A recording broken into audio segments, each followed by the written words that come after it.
Hello, and welcome to Never Seen It, a podcast where we watch movies we haven't seen and talk about them.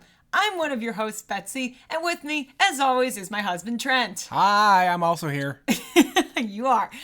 Today, we are taking it back to the 80s, and we are watching The Goonies. The Goonies? The Goonies. Now, one of us hasn't seen this movie. Who is it, Trent? Hi. Hi, Trent. So, to be fair, though... Hey, it's gonna be that kind of a podcast, guys. Yeah, you're... This one across from me has seen a lot of movies. I have. And the list that she hasn't seen that I have is pretty short. It is relatively short, I should say. But yeah, I haven't never seen The Goonies. So yes, in light of this week, Richard Donner, the director of this film, passed away. And many other films. So we thought, well, now's a good time as any to watch The Goonies for the first time. Now, I have seen this movie, albeit I think I've only seen it all the way through once. Yeah.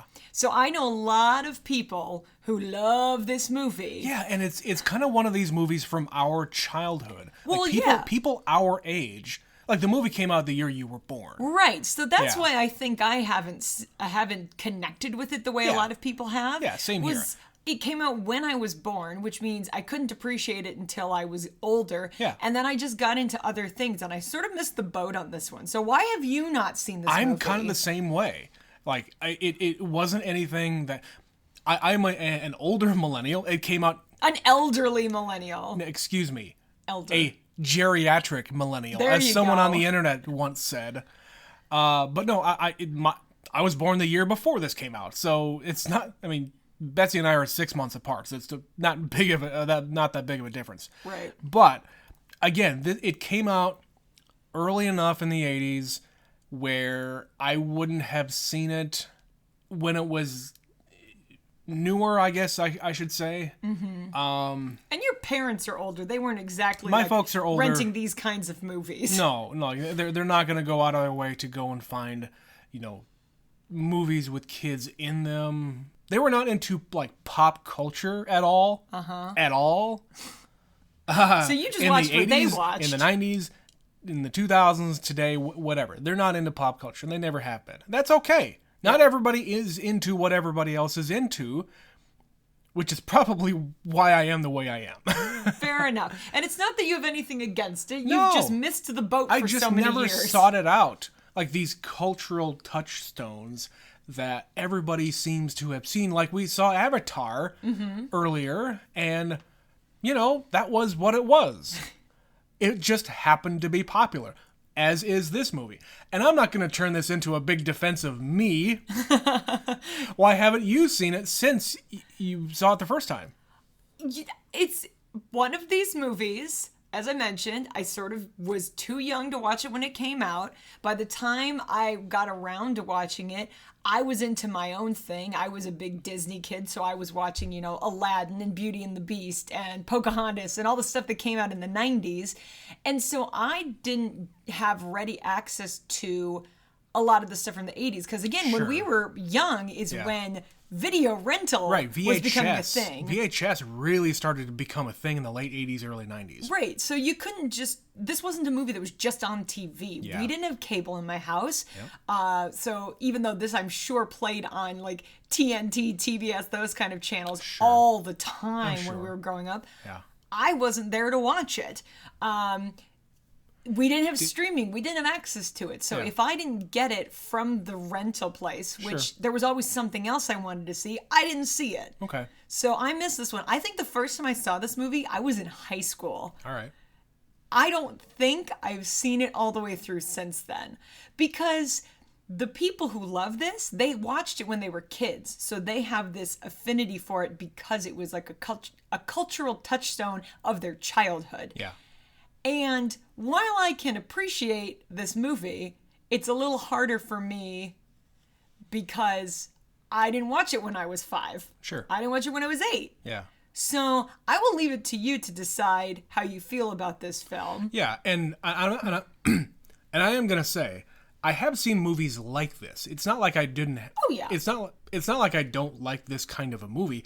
Like I remember watching The Outsiders, which you've never seen. No.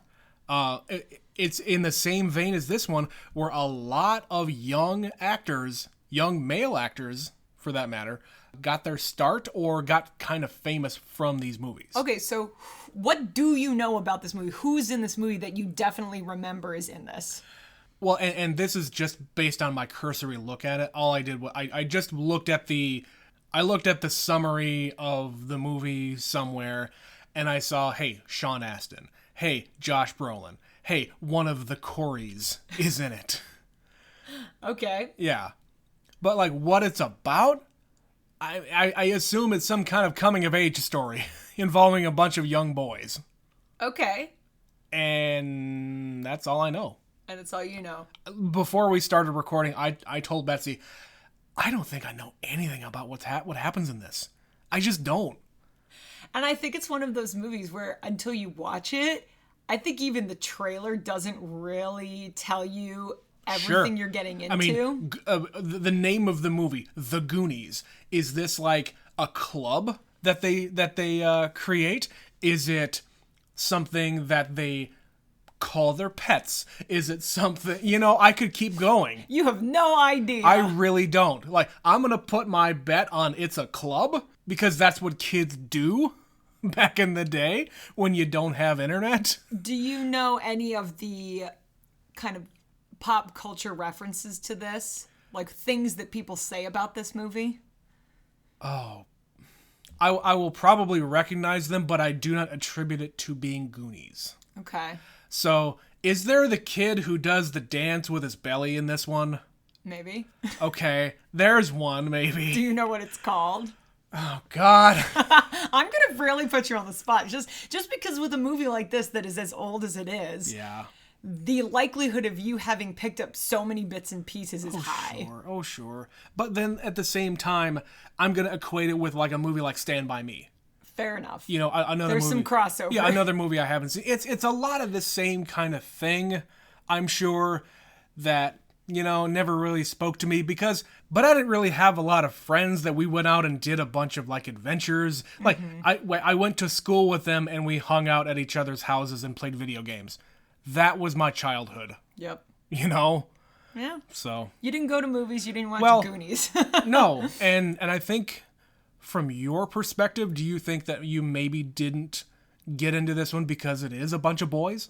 Possibly. Like, it's certainly, if I saw this movie on the shelf, Yeah. I wouldn't be drawn to it because it's a boy movie, quote unquote. And there was a lot of those movies from when we were kids. Like The Sandlot, which is great. Oh, I love The Sandlot. Yeah, we both love The But that's Sandlot. the thing. I also grew up with 4 brothers, so I'm just True. kind of... It's a little different for you. It's a little different for me, and it's just sort of... Sometimes I watched them, and sometimes I didn't. And this is just one that nobody in my house watched it, so I missed this boat. Yeah. I feel like you were either a Goonies kid or you were one of the other kids. Yeah. Well, let's go find out which one you are, Trent. So we're going to go take a break. We're going to watch The Goonies, and then we'll be right back. See ya.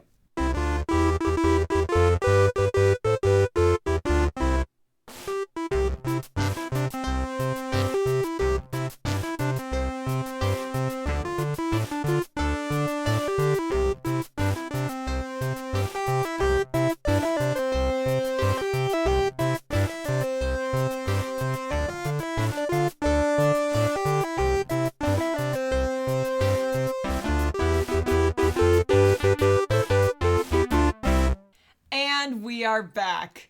Now, Trent, I'm looking at your face, and I can tell you have many thoughts you'd like to share, and I have a sneaking suspicion you're about to put your foot in it with legions of fans. What the hell did I just watch? I believe this is what they call an 80s kids movie. That was... I don't know what the hell that was. It was a movie. But it wasn't a kid's movie. Except it completely is a kid's movie because it doesn't work on any other level if you try to make this a serious movie. I don't know.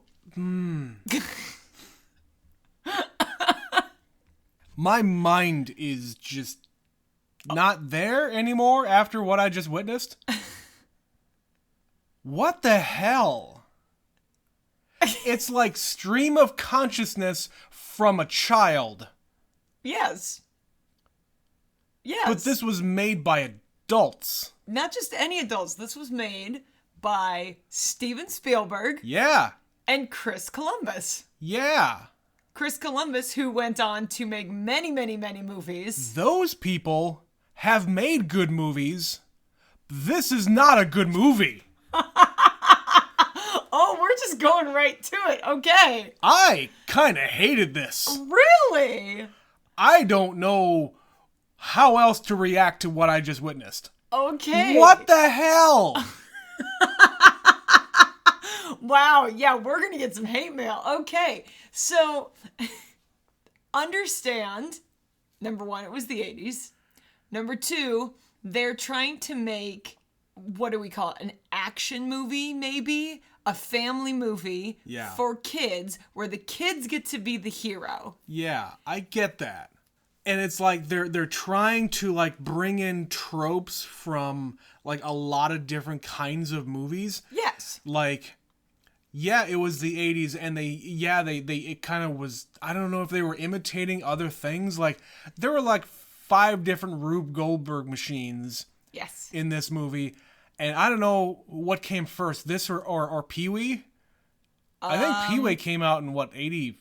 I think they came out the same year, 85, I feel like. I don't know, but something about the mid-80s, they were way into that stuff. Yes. Oh, man. You need a moment. You need a moment to process. It started out as this, I mean, I don't want to say wholesome, but this very down-to-earth kind of a movie with a bunch of friends going on an adventure. Well, it's real friends Yeah. having real problems. Their homes are going to be bought up by a rich developer and torn down to put up a country club. So it's the little guy against the wealthy people. And that's the entire movie. It's the underdogs versus the big guys. The down on their luck. Yeah. The Goonies. The big guys trying to keep them down. Yeah, the Goonies are the unpopular kids. They're the weirdos. They're the people that nobody likes. They live in the poor neighborhood of town. They aren't popular. They're the Goonies. Yes. They're the outcasts. And that's a great beginning to a story. Yes. And they are about to get kicked out of their home, and they have to try to save their home. Okay. You with it so far? No. Is that much okay? No. Why That's not? not what they set out to do. No, but that's the fundamental root of where we are beginning the story, where it starts normal, quote unquote. Also, this whole plot point that you're talking about was introduced by like half of a line. Yes. Yes. The men in the matching overcoats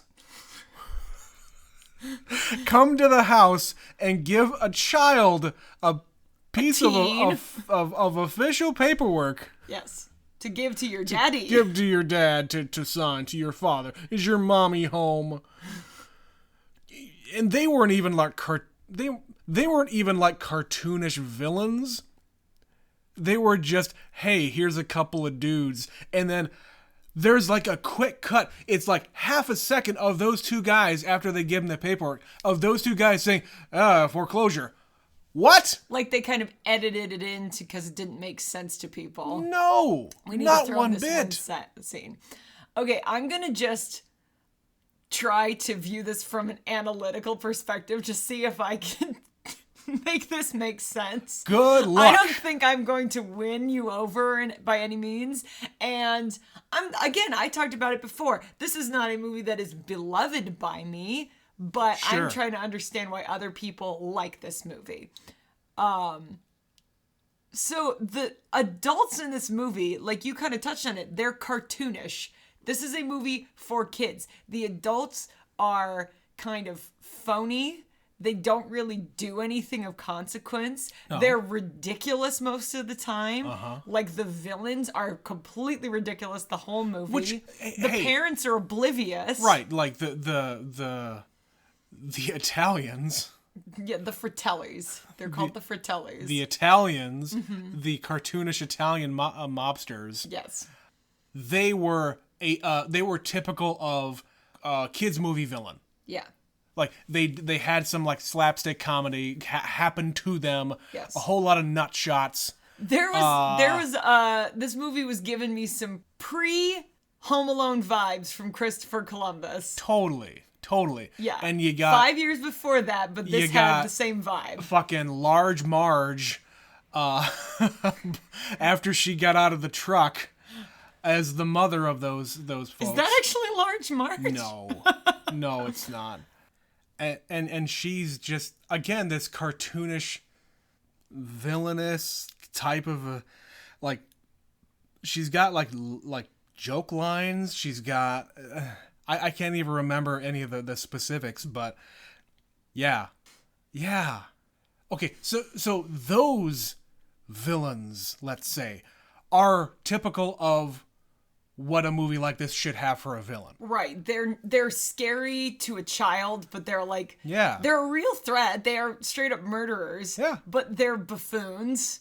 They're also casual murderers. Well, yeah. Also, that was a running thing throughout this entire movie. Just how chill the kids are. They go back and forth between being terrified and super okay with dead bodies. Yep. You know, they call them a stiff. It's a stiff. There's a stiff. I'm in here with the stiff. Yeah, this is what an insane person would think of as a kid's movie. Maybe it was written by a child. Maybe Chris Columbus ghost wrote it with his Like kids. I said before, the whole movie is like stream of consciousness of a child. Yeah. Like, how about if they did this and then they found a treasure map and then they went to do the thing and then they did this and then But that's how kids, zero editing. But that's how kids are. That's how they think. They just run with their imagination. It doesn't make any sense. Correct. So by that rationale, I can understand why if you watched this when you were 5, if you watched this when you were truly a kid, you would think this was magical and wonderful because they think the same way you think. And this movie is playing out the way you would react. Like if you are gonna save your house, how do you save the house? With rich stuff. Why do they call it rich stuff? Rich stuff, It's not treasure, rich stuff. He kept calling it rich stuff. So you as a kid... They even called the stuff in the attic rich stuff. Exactly. Yeah. So you as a kid... You're trying to figure out how you don't have to move. You don't want to move. You want to save your house. You want to save your family. Yeah. You got to get money. And the concept of money to a small child is rich stuff. It's non-defined. It's just quote unquote rich stuff. I get that. Okay. That's so fine. You have to find. I have no problem with that. You have to find rich stuff, so you get a treasure map, so you have to go on an adventure to find the treasure, and you have to defeat the booby traps. That's what I said. They kept making that joke the whole movie. And so it is stream of consciousness. I will give you that, but it's also how kids are. Well, what if this, and what if that, and what if this, and maybe to a grown adult, that doesn't make sense, but if you can let go of your old man mentality for just a moment. I've been an old man since I've been like 8. But did you or did you not have this stream of consciousness when you were playing with your kid, if you were playing with your friends as kids? 2 point. You'd be using your imagination and it just goes up and up and up and it just gets silly. That's that got silly. Is. It got to the point where they started throwing in like cartoon sound effects. Yes, they did. They knew what this movie was. Let's give them that. Okay, all right. That being said, they didn't go the whole way. You don't think they went far enough? No. Okay, define. I think it is because they had such a kind of a down-to-earth beginning. Okay. It just kept on going in that direction and didn't start off like that at the beginning. It was too real at the beginning. Yeah. And then about halfway through the chapter changed. Okay. Like, this is like a child's version, a bad version of National Treasure. I mean, yes. I guarantee you, if you looked into this, the people who wrote National Treasure probably love this movie. Uh-huh. I would be willing to bet there is some connection, because if you time it out for the time this came out to the time that came out, they would be the right age. Mm-hmm. Unless, of course, it was written by like a 65-year-old man. I don't honestly know. I don't know. But my mind is still reeling from all of that. All of that. All of it. But let's go back to the beginning, Betsy. I've had enough of my reaction to this. Oh. Now let's get down to the meat and the potatoes. So, and the first thing I wrote down was, thing we already mentioned. Man, it's a real who's who of writers. Oh yeah, this was a big movie. We got Spielberg and was it Kathleen Kennedy? So yeah, Steven Spielberg, Kathleen Kennedy, and Frank Marshall have been producing movies together for 40 years. Uh-huh. Yeah. Yeah. And then we got Chris Columbus directing. Yep. And this might have been one of his earlier ones, because... No, not directing. He wrote it. Yeah, he was screenplay. Yeah. So Chris Columbus, this was one of his earlier involvements, because he then took on directing later. Right. Like I mentioned, Home Alone. That's a Chris Columbus movie. Yeah. But we got Richard Donner as the director. Yep. Which, I mean, he was very much an 80s staple. Oh yeah, he was. Even by this point, he was already a very well-known director. Yeah. Yeah. So he had Superman under his belt. Yeah. And I think maybe this is one of those things where, hey, the man can do no wrong, so let's just throw anything at him. Well, and when you're making movies like Superman, which again is like a family movie, you sometimes get into that vein. Yeah. I'd have to go back and look at his entire filmography. Is that why he was wearing the Superman shirt? Honey, they literally played the Superman theme. I know they did. Yes. You just caught that? He made Superman, and there's a character wearing a Superman shirt, and they play the Superman music. That was an intentional choice. Yes. Back to my notes. So the characters. The characters. The Corey character, Mouth. That he's an annoying little shit. That's why he's called Mouth. I know, and it was effective. He never stops talking. It was effective. Yes. So there's Mikey, who's just Mikey. Mikey's just Mikey, which is fine. Yep. You got Brandon. Yep. Mikey's big brother. And this was Josh Brolin's first movie. I can imagine. He was a little baby in this. Uh-huh. I had no idea there was such an age difference, but I guess so. Yeah, that's one of the things I wrote down was, wow, these guys look young, because Sean Astin, this is one of his earliest things. Yep. And I was thinking in my head he was older, but no, he's very young here. Yeah. He's very young. Yeah. And then the other two friends are Data and Chunk. Mm-hmm. So we have Lawrence, who is a fat kid movie cliche. Oh, we'll get to that. When we have the Asian kid cliche. And the Asian kid, yep. Uh-huh. That got a little bit... and again, that was the 80s. They really went for it in those days. They really did. And you know what? For a movie that came out in 1985, there weren't really a lot of touchstones of that era to really put it in that time. Oh, where you look at it and go, oh, this is 1985. Right. Mm-hmm. Besides Cyndi Lauper having 2 songs in the movie. Written for this movie. What? God damn it. Yes, Cyndi Lauper made a song for this movie. Okay, I'm gonna put that in the back of my brain. We got, the tape players. We got them watching the big console TV that we had. I had a TV like that at home. Yeah. Like multiple of them over my life. Yep. What else? I mean, some of the clothes, but not like a lot. Not really. You didn't A have little like bit of the hair, a little bit of the clothes, but the kids just kind of dress like the way kids do, denim on denim. You know what? Mouth had a Purple Rain t-shirt. Okay, Did you see that? Yes. That was cool. Okay, but you could wear a Purple Rain t-shirt now. Of course. And you could wear that outfit now. Like, they literally had the line when they attack him, they attack Brandon to get away and go on this treasure hunt, this adventure. And he says, well, hang on. I want to get this I think right. I remember what I'm going to hit you so hard when you wake up, your clothes are going to be out of style. Yep. Which is really funny because all of this stuff always comes back around. Of course. Like you could dress exactly like any number of these characters and you would not be out of style. Like I had that thought, like watching this. It's like, pretty generic. You could wear the pattern clashing Hawaiian shirt and plaid pants with sneakers a la Chunk. Yep. And get away with that. Yep. In 2021, you could get away with it. And Brandon was basically wearing, a workout gear, hoodie Sweats stuff. with shorts over them. Sure. and that's nothing out of the ordinary. No. And a then Purple Rain t-shirt with like a jacket. Yeah, or like a button-up or something like that. Yeah, none of this really, really screams 80s. No. Not even the hair. Like, I mean... Not really. The like girl... the girls, maybe a little bit. The girls looked more 80s than the boys did. Yeah.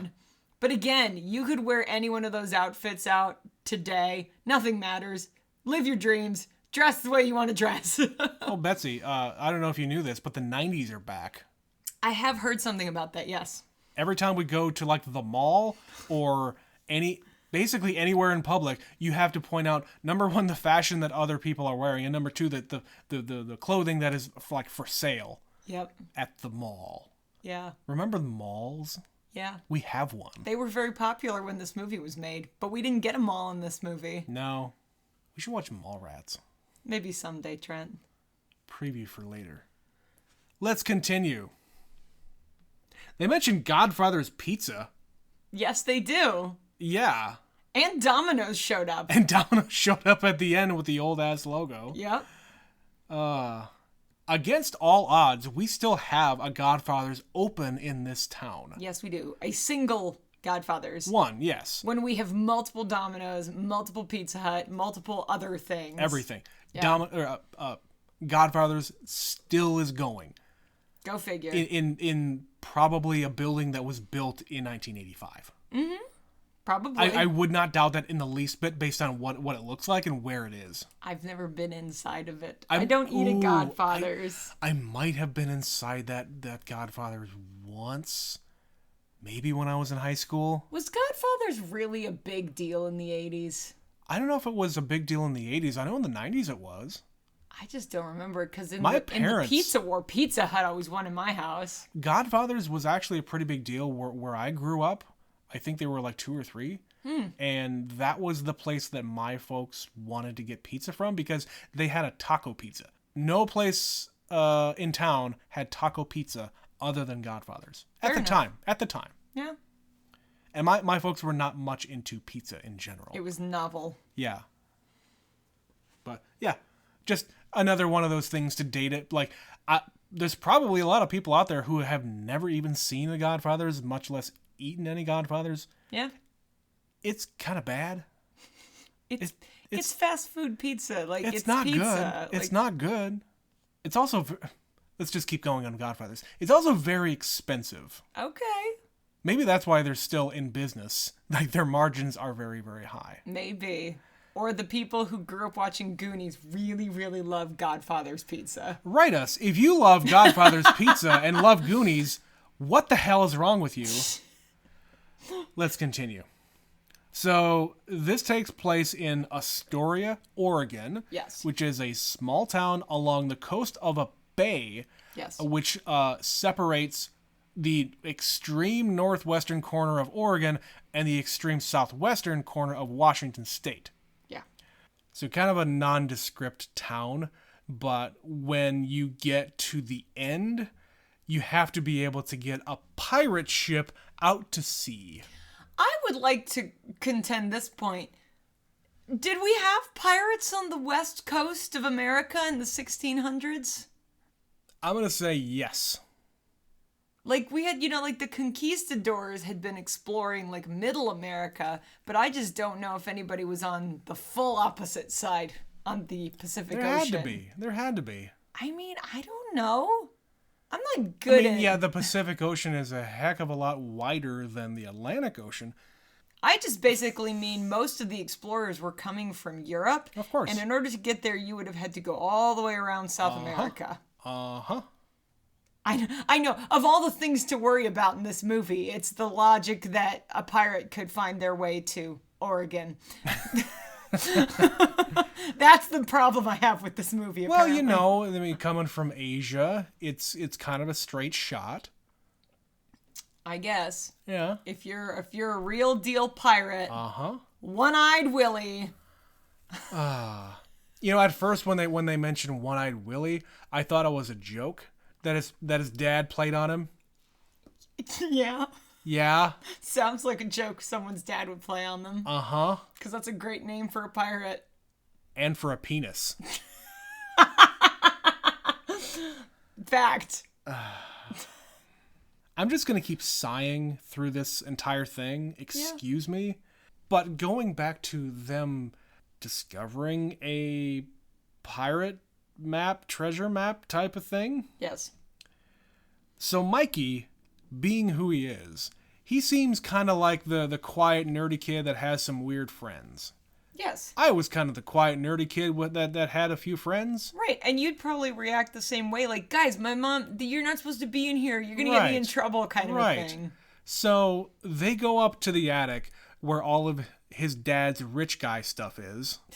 He is the curator. A curator of a museum in this little town. And this is all the rejected stuff from an exhibition. First of all, how does that happen? Did he just acquire this stuff? Did it fall off a truck? Don't worry about it. It's not that kind of movie. Okay. So they find this thing, and against I guess type, Mikey is like all in. He like says, "No, guys, we really gotta go and do this." I didn't expect him to be the one to say this. When people are put in difficult situations, their character comes out. Desperate times. That's Betsy. right, Trent. So people who you might not think would be the type become the type when put under extreme pressures. Yeah. He's a kid. Change is hard. He doesn't want to move. They don't want to lose their house.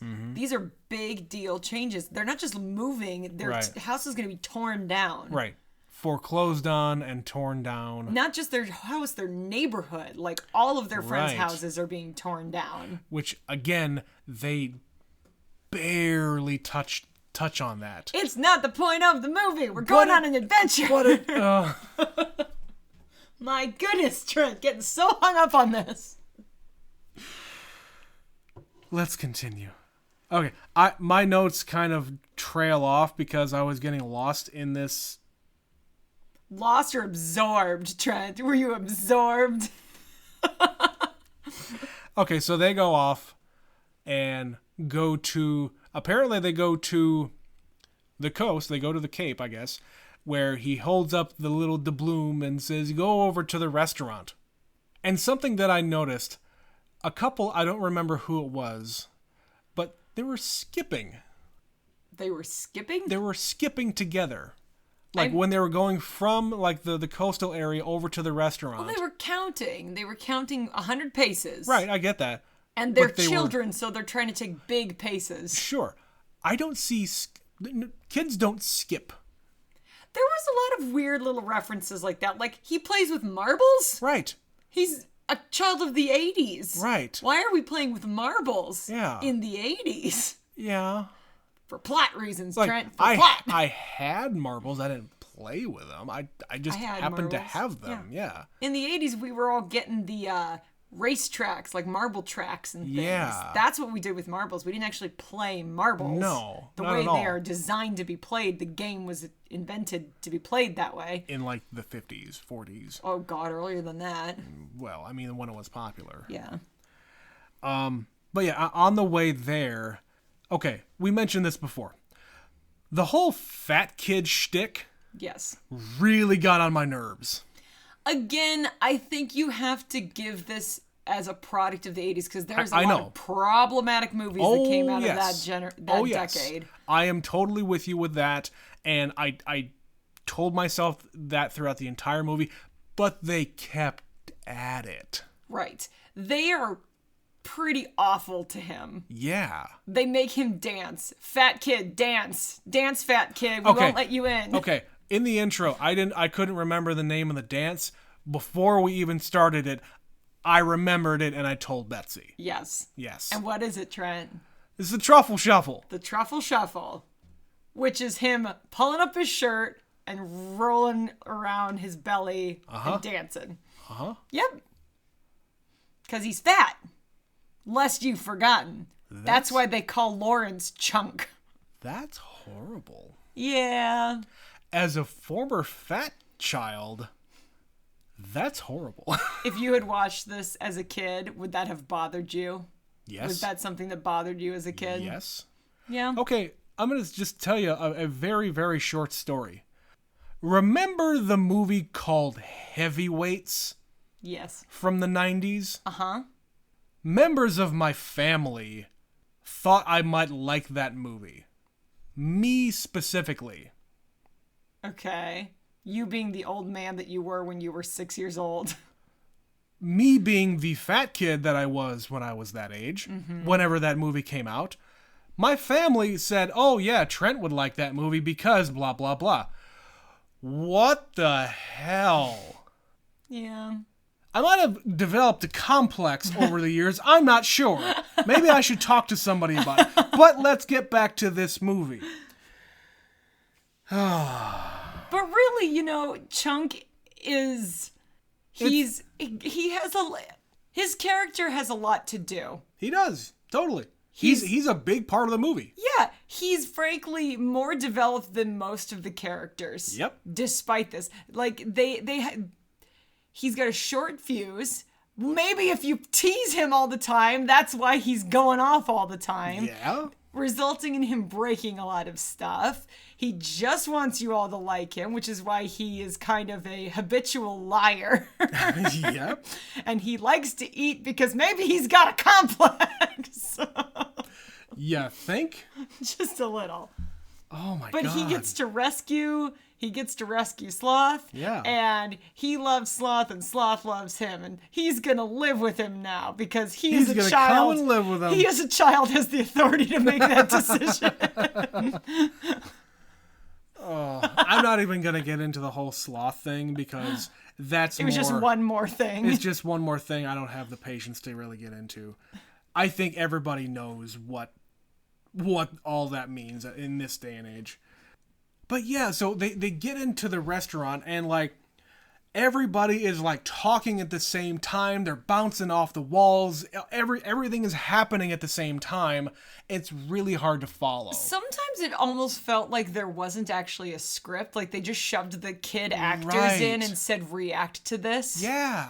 Like there were times where I wrote down something about the delivery, like when Mikey remembers the story of One-Eyed Willie and he's looking off into the middle distance and he's just telling this story. Like the way he's talking and the way he delivers it. The whole movie, I was like, are these child actors really green or just really actually very natural? I feel like it's just they let them be so natural. And it's you back as- to the stream of consciousness Yeah. thing.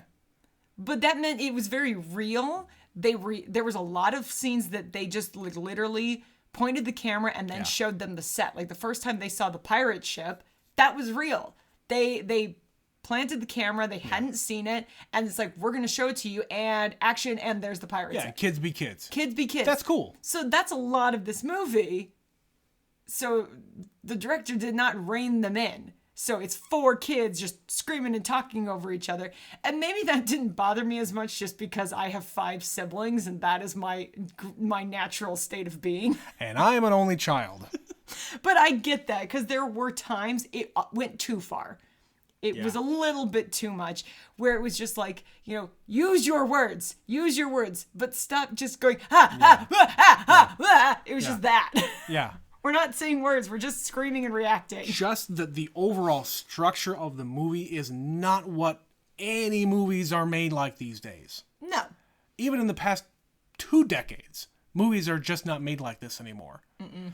And I just don't understand why this movie is held in such high regard. Now, I'll say this. I haven't talked about this movie to anybody, I think, ever. Well, as I said, I have a feeling we're going to get some feedback from people as to why we're wrong. Or why they love this movie. Maybe they think we're right, but they love it anyway, despite it. And I imagine that's probably the case. There's plenty of movies that I'm sure I watched as a child that are complete trash. Oh, yes. That, for some reason, I still like them. By God, I don't care. I love this movie. Yeah, right. But again, I'm 36, and I just watched this movie for the first time, knowing very, very little about it. And this is my genuine reaction. I think this movie is trash. And I think if you were to watch this movie with a kid and watch a kid react to it, I think you would probably be very surprised. Not that your opinion changes, but just to watch someone else react to it. Sure.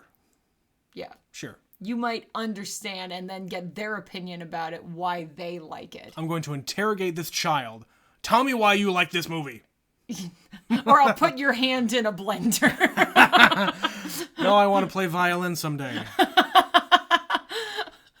Okay, there were some genuinely funny moments. Yes. Not very many, but there were. Like, when they really got to it when they finally got to the script part of the script, instead of them just fucking around and screaming over each other. And almost dying. Multiple times. Yeah. Oh my God. They say shit a lot in this movie. Yeah.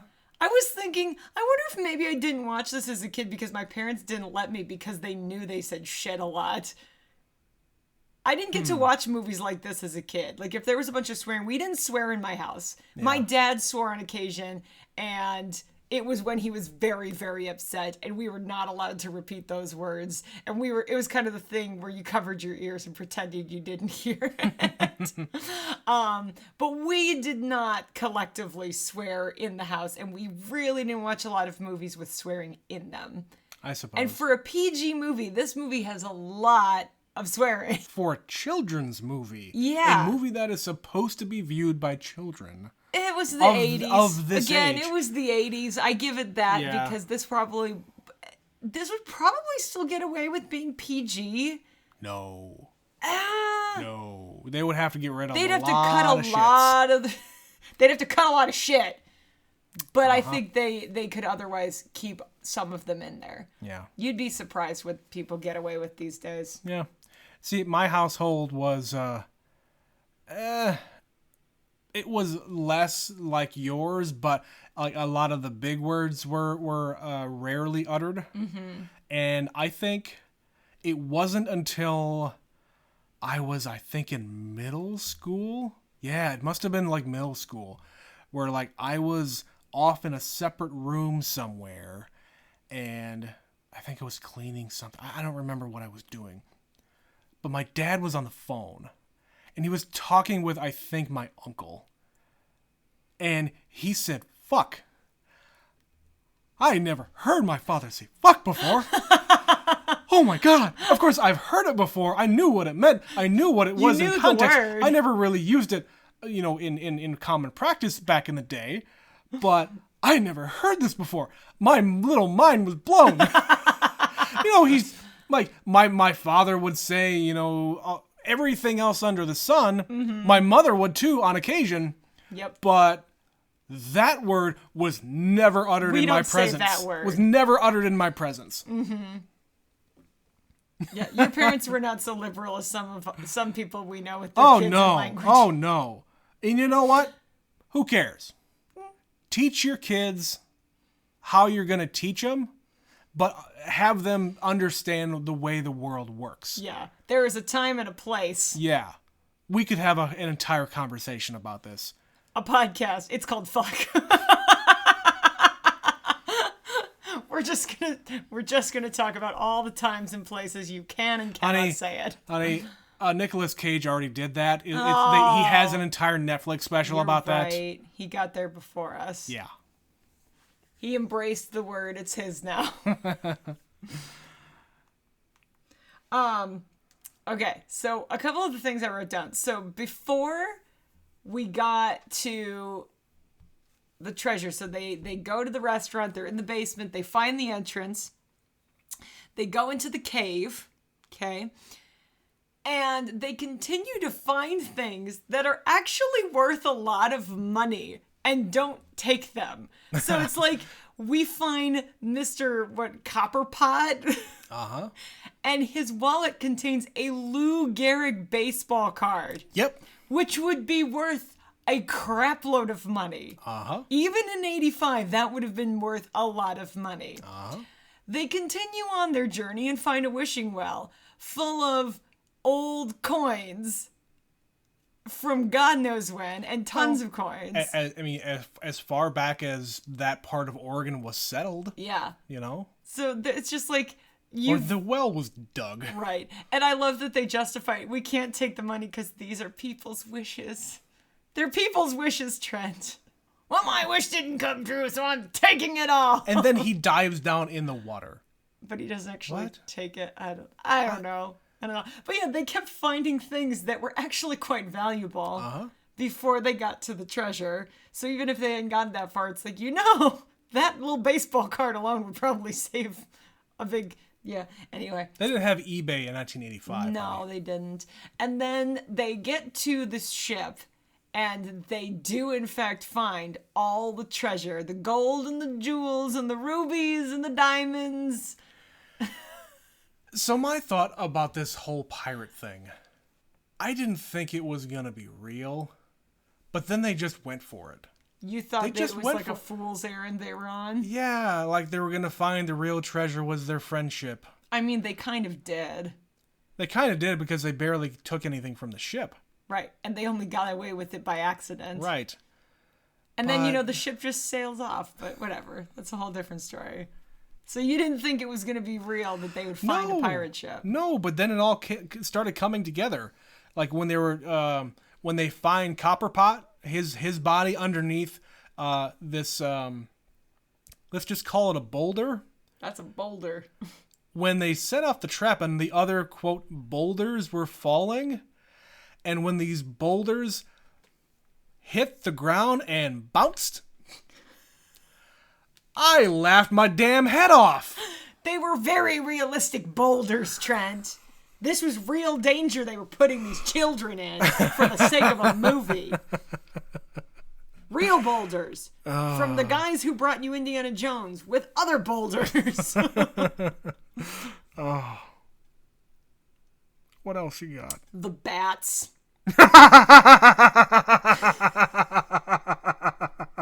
The bats were tremendous. Oh. So I was reading it before. What the hell is this chintzy ass movie? Well, just wait. So I was reading before.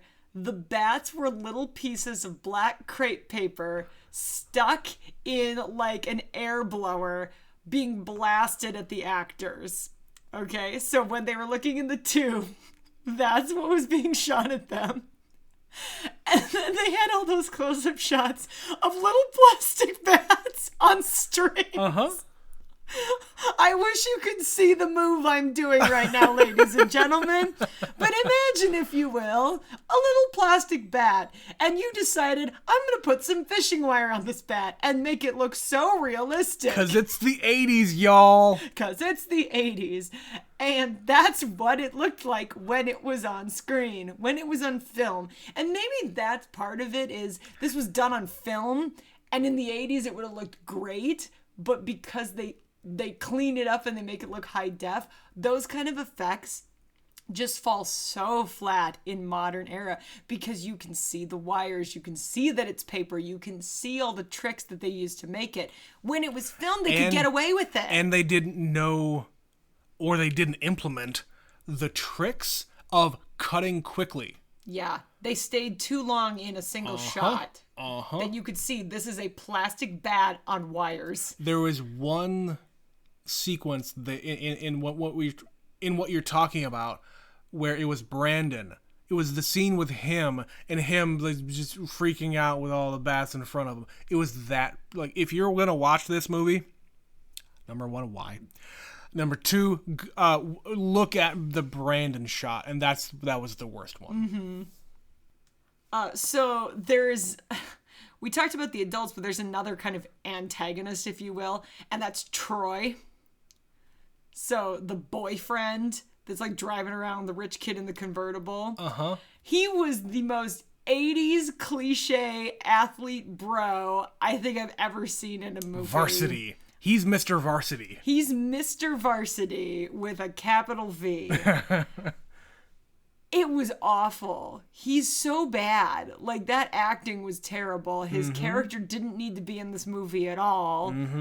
But we needed to give him something to do. So he's going to drive his convertible and look up girls' skirts and then grab onto Brandon and drive him off a cliff, quite literally. Brandon should be dead. He should be dead. At least, like, with broken bones. But that's also not what would have happened to the bicycle. It would not have started on fire. No. I don't believe a bicycle with training wheels is capable of setting itself on fire.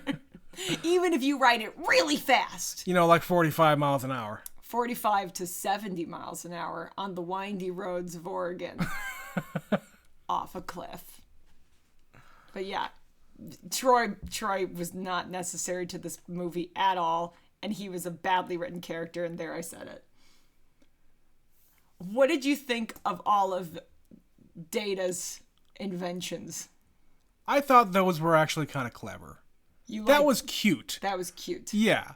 For him, it was actually kind of cute for this kid having inventions. You don't see that. No. No. Not usually. Not to this extent. Yeah. That's all. I did have a little bit of a problem with, quote, his pinchers of power. Pinchers of power. The teeth that caught him from impending doom. Oh, those. That also then clumped a guy in the dick later, but, you know, that's a whole different story. That part I believe more realistically than the 70-pound child being saved by plastic teeth and a piece of wire. And then continuing to bounce on this spring that is, again, very cartoonish. Yes. He was saved from the spikes by his pinchers of power. Yeah. And they all thought he was dead, but he was not dead. He should have been dead. Okay, so that actor I have seen in one other movie, and he is in Indiana Jones and the Temple of Doom. Yeah, I looked him up here after we were done, and that's the only thing that I would have seen. He plays a character called Short Round, and he's this. He's a little... Because I believe... that movie, he shows up in Hong Kong in Temple of Doom. I want to say it's Hong Kong. And he's basically like Indy's getaway driver. And it's that weird thing that sometimes series do, like TV shows and movies, where they bring like a cute little sidekick in. And he's like sort of precocious, but also obnoxious. And you're like, why did we need this little character? Because we go from Raiders of the Lost Ark to Temple of Doom, which are two very different movies. I don't know. I'll take your word for it. I know, because you haven't seen it. I haven't seen that one. But yes, that's the only other thing I know this kid from. Okay. So what'd you think of the whole Velma thing?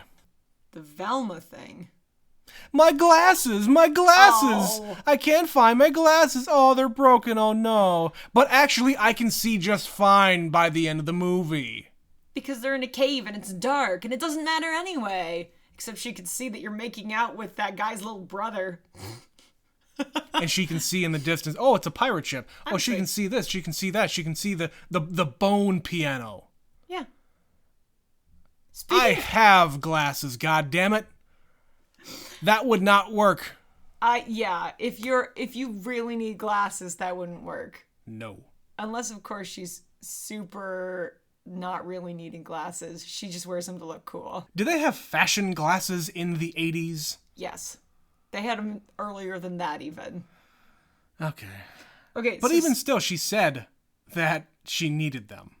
So speaking of the bone piano, I would have to go back and look at this.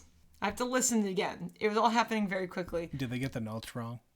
Well, I'm fairly confident that what she said was, I can't tell if that last note is an A sharp or a B flat, which if you can read music, you know that's the same note.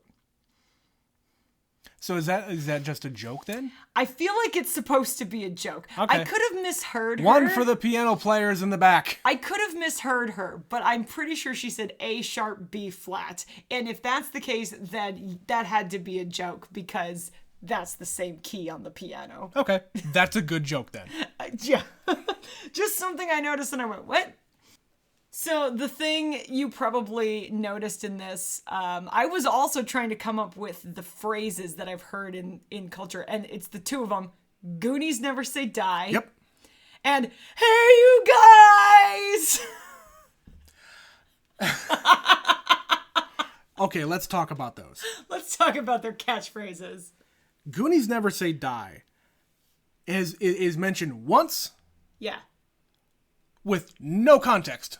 No, he just decides it's a thing we never say. Yeah. On the spot, he's like, no, Goonies never say die. Is this just Since something? when? Is that just something that people have pulled from this movie and latched onto as a thing? People who love this movie love that line. I don't know, Trent. They probably have it tattooed on their bodies. I don't understand it. I've explained this entire episode. I never watched this as a kid, so it doesn't connect with me the same way. I can objectively understand why people would like this. If I had watched this as a kid, I maybe would have similar opinions. Maybe. Okay. And hey, you guys? Hey, you guys. Okay, could you explain this to me? Because I don't understand. I don't know. They just started yelling, hey, you guys. I didn't really catch any previous times in the movie where Chunk says, hey, you guys. No. I don't recall him doing that. Nope. And then Sloth just appears and screams, hey, you guys, and slides down In his on his sloth knife. way. In his pirate hats, which they conveniently located somewhere.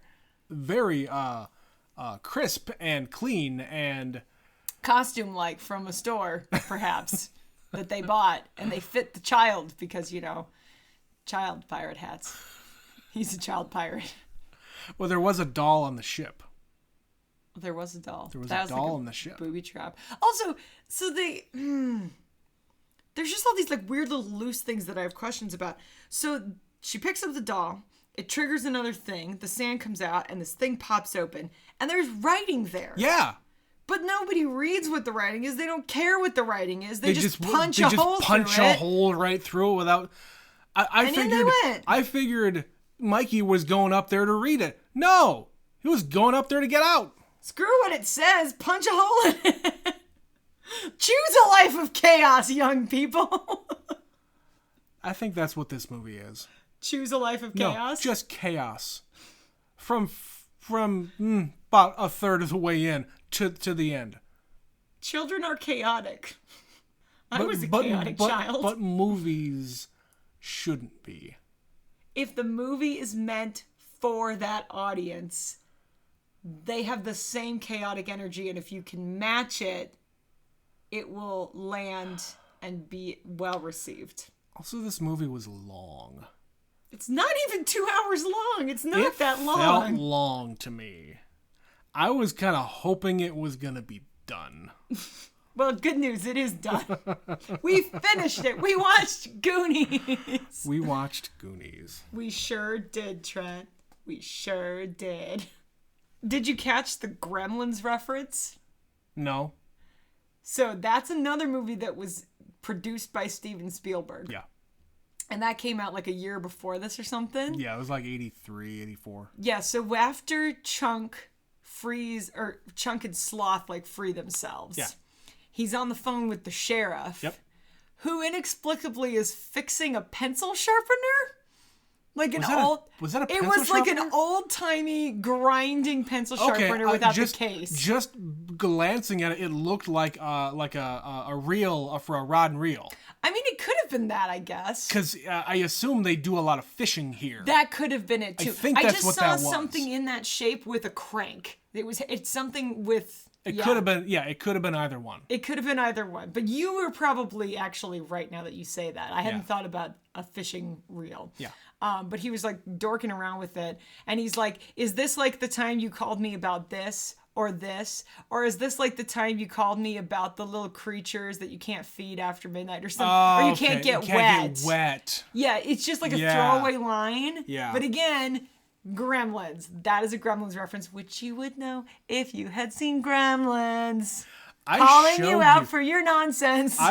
So I have never seen this movie, but I know of the scene in Gremlins 2.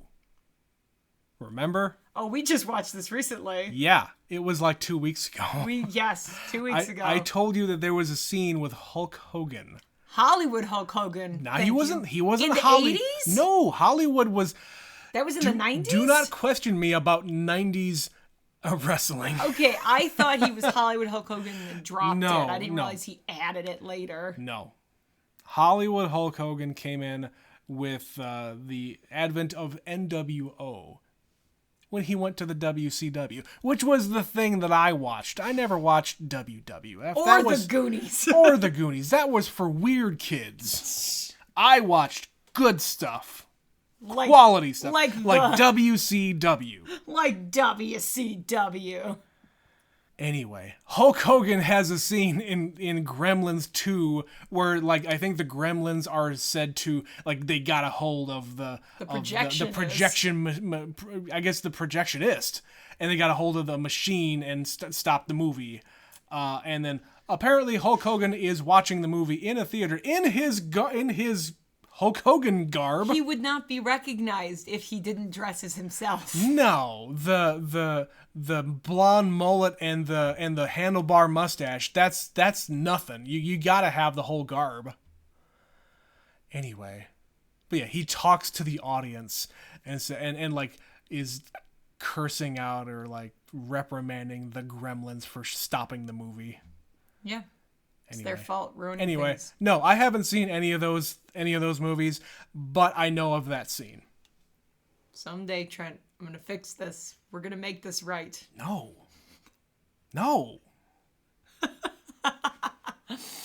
Maybe when we do our bad movie thing, maybe this should have been in the bad movie thing. But God, we're gonna get so much hate mail, Trent. I don't care. You were wrong. Are you willing to concede that there is a possibility?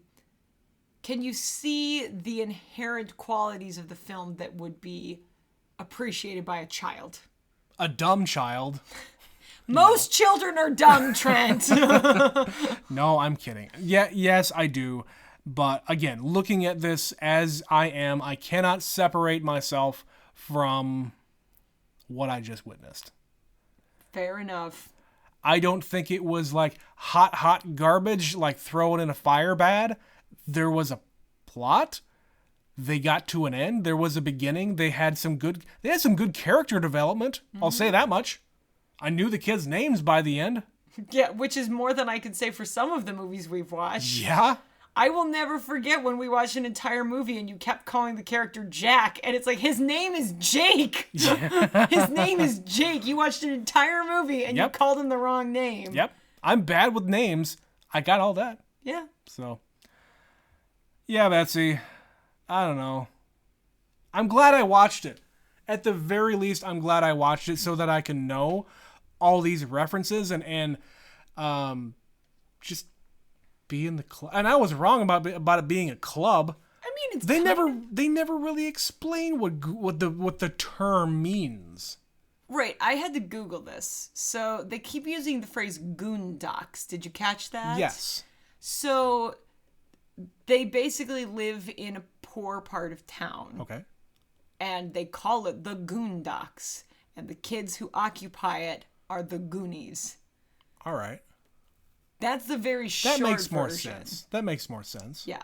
But extrapolate that further. Yeah. They're the poor kids. They're the outcasts. They're the weirdos. Yeah, a lot has been extrapolated from that term to mean other things associated with this movie. Right. So the popular kids would not be Goonies. Yeah. It's the freaks and the weirdos. Which, hey. And those are the people that like this movie. So let them like the movie, Trent.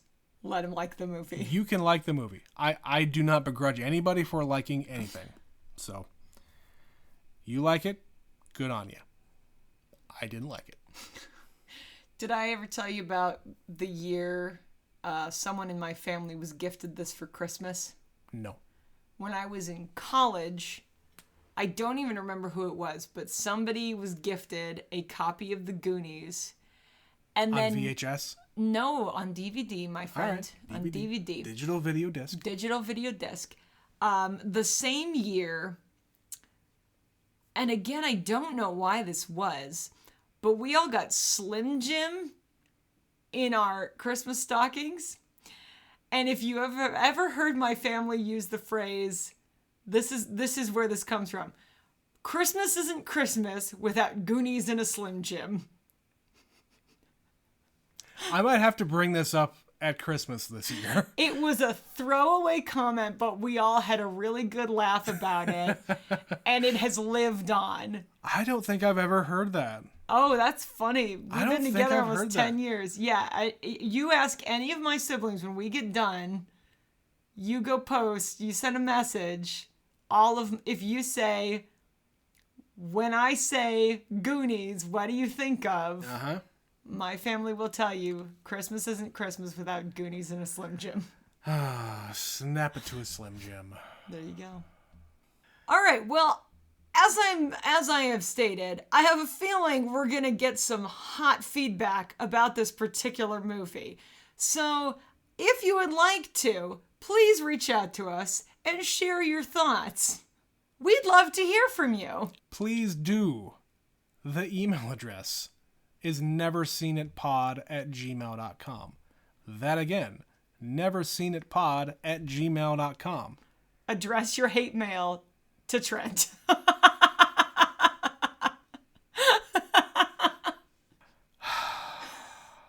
Or the Twitter account is neverseenit_pod. Neverseenit_pod. If you want to report the account and just say this person is full of nonsense, is full of horse pucky, horse hockey, Slim Jims. If you work for Slim Jim and would like to sponsor us, let us know. Send us some Slim Jim. No. You pay me first and then I will endorse your product. I will not do that beforehand. Also, your product is awful. Really just going for the hate today. I'm in a mood. I'm sorry. After that movie. I'm sorry I've done this to you. All right. Enough of this nonsense. I'm done. I'm done. My name is Trent. That's Betsy. And we will catch you next time with another episode of Never Seen It. Goonies never say die.